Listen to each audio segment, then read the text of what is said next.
Assalamualaikum warahmatullahi wabarakatuh. Perkenalkan, nama saya Nadine Khairatul Hidayah dengan NIM 24 15 10 70 10 39. Di sini saya akan mempresentasikan tentang proses fotosintesis, di mana proses itu salah satu proses paling penting dalam kehidupan di bumi.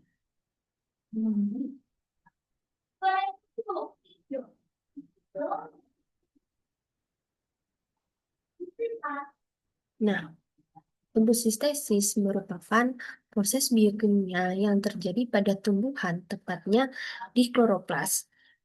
Di, di kloroplas di mana energi cahaya matahari digunakan untuk mengubah air H2O dan karbon dioksida menjadi glukosa C6H, H12O6 dan oksigen.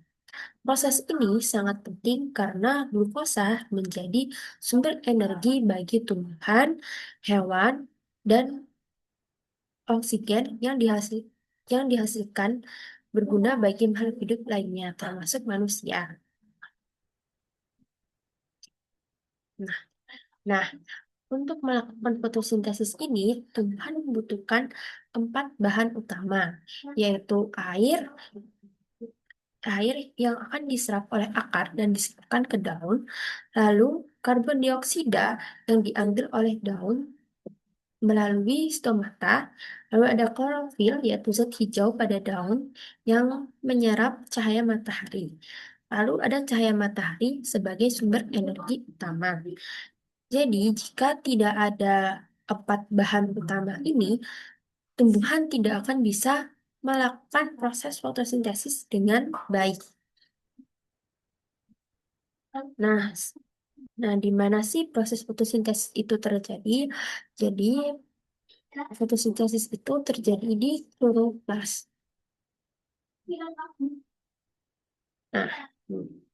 nah, ini ada beberapa bahan, yaitu ada 4 bahan tadi yang sudah disebutkan. Ada air yang akan diserap oleh akar, kemudian disalurkan melalui batang menuju ke daun. Selanjutnya, sementara itu, karbon dioksida masuk daun melalui melalui stomata. Karbon dioksida itu diserap oleh daun melalui stomata. Celah kecil yang bisa membuka dan menutup seperti mulut tanaman. Nah, itu disebut dengan stomata. Nah, terus karbon dioksida merupakan gas yang dikeluarkan manusia ketika bernafas dan gas buang dari kendaraan. Selanjutnya,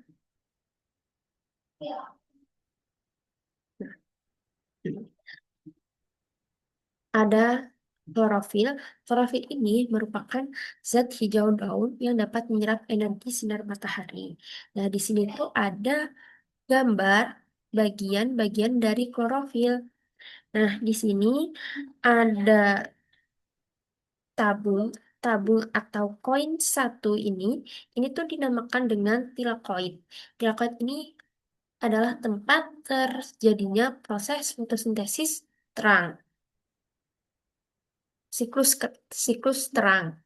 Nah, lalu gabungan ini, gabungan dari tilakoid disebut grana. Grana. Lalu yang ini untuk menempelnya itu dinamakan lamela. Nah, di sini tuh ada yang di bawahnya itu namanya stroma. Seperti itu. Nah, di sini ada proses fotosintesis yang terjadi di kloroplas yang di bagian ini namanya reaksi terang dan ini tuh reaksi gelap atau siklus Kelvin. Nah, reaksi terang itu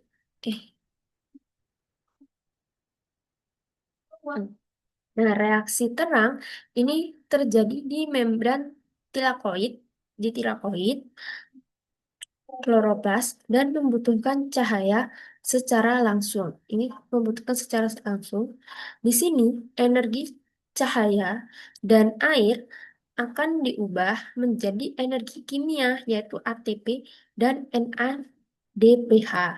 Nah, NADPH ini akan masuk ke siklus gelap atau siklus Calvin. Nah,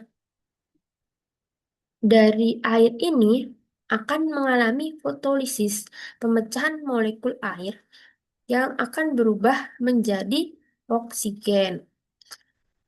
Lalu, ATP dan NADPH ini masuk ke siklus gelap atau siklus Calvin yang terjadi di stroma. Nah, karbon dioksida ini akan di, akan digunakan untuk mengkonversi CO2 sehingga membentuk glukosa. Nah, siklus Kelvin ini akan menghasilkan NADP plus dan ADP plus. Ini NADP plus dan ADP ini akan kembali lagi, akan dikembalikan ke tahap reaksi terang dan seterusnya seperti itu. Nah, kalau reaksi gelap ini tuh tidak membutuhkan cahaya matahari secara langsung. Berbeda dengan reaksi terang. Reaksi terang membutuhkan cahaya secara langsung. Kalau reaksi gelap itu tidak membutuhkan cahaya matahari secara langsung. Nah, ini melibatkan dua lintasan metaholik. Reaksi terang mengubah energi matahari menjadi energi seluler, menghasilkan ATP dan NADPH. Membutuhkan cahaya matahari secara langsung terjadi di membran tilakoid kloroplasma. Nah, sedangkan reaksi gelap, siklus Kelvin ini, itu reduksi CO2 tadi menjadi CH2O. Yang ini, nah dari karbon dioksida ini mereduksi mereduksi menjadi CH2O atau glukosa. Nah, menggunakan ATP dan NADPH dari reaksi terang tidak membutuhkan cahaya secara langsung dan terjadi di stroma kloroplas. Serta reaksi gelap ini juga menghasilkan apa tadi NADP plus dan ADP ini tadi dan akan selanjutnya NADP plus ini akan berproses kembali di reaksi terang. Nah, ini juga ada namanya aliran elektron elektron non siklik. Ini menggunakan fotosintesis 2 dan 1. Elektron dari fotosistem 2 dihilangkan, bukan bukan dihilangkan, tapi dipecah. Air ini akan dipecah, diganti oleh oksigen, elektron oksigen, dan ion hidrogen, serta menghasilkan ATP dan NADPH. Nah, ini donasi elektron mengkonversi air, oksigen, dan hidrogen. Kalau aliran elektron, ini kalau aliran non-siklik. Kalau aliran elektron siklik itu hanya menggunakan fotosistem satu dan berfungsi untuk menghasilkan tambahan ATP tanpa membentuk NADPH. Nah, kedua aliran ini memastikan energi yang dibutuhkan tersedia untuk siklus Kelvin. Jadi masih berkaitan dengan siklus gelap tadi. Seperti itu. Terus selanjutnya yaitu ada apa sih itu klorofil A dan klorofil B? Klorofil A ditemukan di hampir semua organisme autotrof dan paling banyak ditemukan di fotosistem 2. Ini adalah pigmen utama yang secara langsung terlibat dalam reaksi kimia. Fotosintesis mengirimkan energi cahaya ke sistem reaksi di kloroplasma. Sedangkan klorofil B biasanya ditemukan pada tumbuhan darat dan alga hijau dan lebih dominan di fotosistem satu. Berfungsi sebagai pendukung pigmen, memperluas spektrum cahaya, dan mentransfer energi yang ditangkap di klorofil A untuk digunakan dalam fotosistem. Nah, keduanya ini tuh bekerja sama agar Tuhan dapat memanfaatkan energi cahaya secara maksimal. Selanjutnya ada variasi fotosintesis. Nah, di sini tuh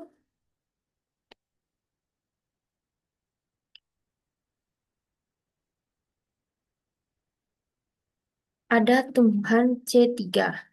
Tumbuhan C3 ini, tumbuhan C3 ini dari karbon dioksida, dari karbon dioksida lalu dimasuk ke mesofil dan diproses di sel mesofil yaitu siklus Calvin ini akan membentuk berkarbon 3 atau fosfodiesel.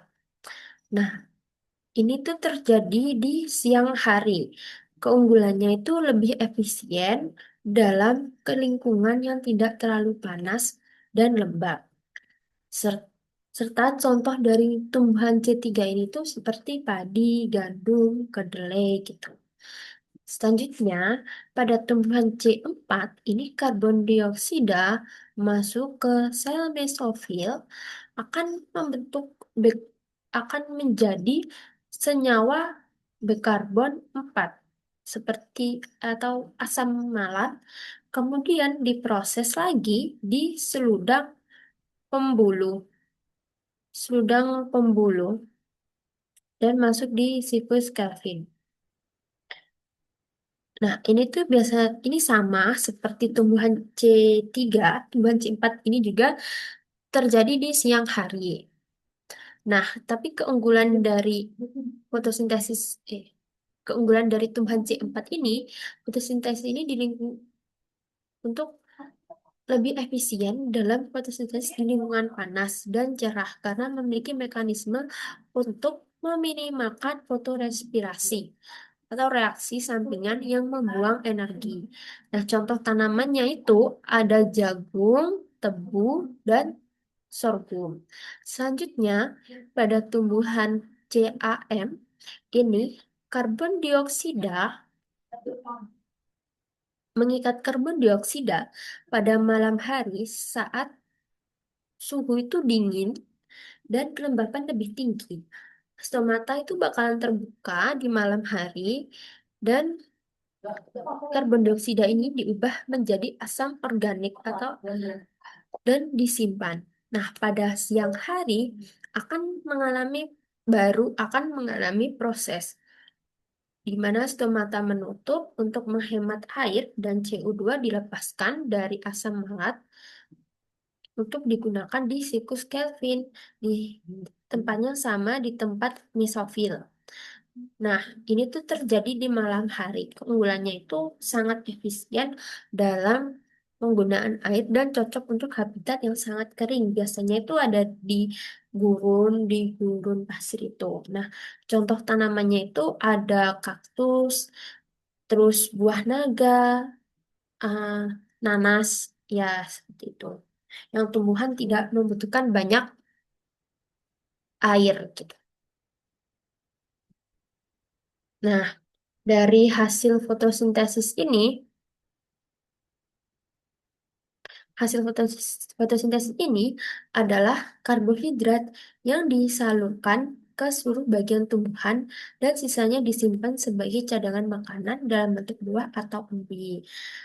Nah, tapi sebagian dari proses ini digunakan kembali oleh digunakan langsung oleh tumbuhan untuk tumbuh dan beraktivitas untuk menjalankan proses fotosintesis kembali di siklus terang itu lagi, terang dan gelap itu tadi. Nah, dari proses fotosintesis ini kita belajar bahwa tumbuhan berperan sangat penting bagi kehidupan di bumi. Tanpa tumbuhan tidak akan ada oksigen dan sumber energi yang cukup bagi makhluk hidup lainnya. Cukup sekian, terima presentasi dari saya. Kurang lebihnya mohon maaf. Wassalamualaikum warahmatullahi wabarakatuh.